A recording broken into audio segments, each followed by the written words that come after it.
ஒரு கதை சொல்லட்டுமா? மனசுக்குள்ள எப்பவுமே போராடிட்டே இருக்க நம்மள பத்தின கதை தான் இது. ஒரு சின்ன பையன் அவங்க தாத்தா கிட்ட போயிட்டு, ஏன் மனிதர்கள் சில நேரம் ரொம்ப பாசமாவும், அன்பாவும், பாராட்டக்கூடியவர்களாவும், ரொம்ப நல்லவங்களா இருக்காங்க. அண்ட் சில நேரம் கோவமாவும், ரொம்ப ஜெல்லஸாவும், ரொம்ப கெட்டவங்களா வாழ்றாங்க அப்படின்னு சொல்லிட்டு அந்த தாத்தா கிட்ட கேட்டான். அப்போ அந்த தாத்தா சிரிச்சுக்கிட்டே சொன்னாரு, மனிதர்களுக்குள்ள 2 ஓநாய் வாழ்ந்துட்டு இருக்கு. அதுல ஒரு ஓநாய் பொறாமை, உச்சரிப்பு, கோவம் இதனால செய்யப்பட்டது. இன்னொரு ஓநாய் பார்த்தோன்னா, அன்பு, பாசம், அமைதி இதனால செய்யப்பட்டது. இந்த 2 ஓநாய் எப்பவுமே சண்டை போட்டே இருக்கும். அதனால தான் மனிதர்கள் சில நேரம் இந்த ஓநாய் மாறி இருக்காங்க, சில நேரம் அந்த ஓநாய் மாதிரி இருக்காங்க அப்படின்னு சொல்லிட்டு சொன்னாரு. அப்ப அந்த சின்ன பையனுக்கு ஒரு டவுட் வந்துச்சு. ஒருவேளை இந்த 2 ஓநாய் சண்டை போட்டே இருக்கும் அப்படின்னா, கடைசியில எந்த ஓநாய் ஜெயிக்கும் அப்படின்னு சொல்லிட்டு அந்த பையன் அந்த தாத்தா கிட்ட கேட்டான்.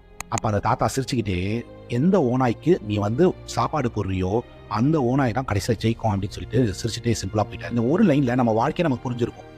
எந்த ஓநாய்க்கு உணவளிக்கிறோமோ அந்த ஓநாய் தான் வளரும்னு சொல்றாங்க. பேசிக்கலி என்ன அப்படின்னா, நம்ம எந்த தாட்ஸை நமக்குள்ள திணிக்கிறோமோ அதுதான் நம்மள கிரியேட் பண்ணும்.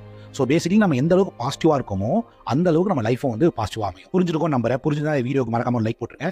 அண்ட் பிடிச்சிருந்தா மறக்காம இந்த வீடியோ உங்க ஃப்ரெண்ட்ஸுக்கு ஷேர் பண்ணுங்க. டாடா, பாய்.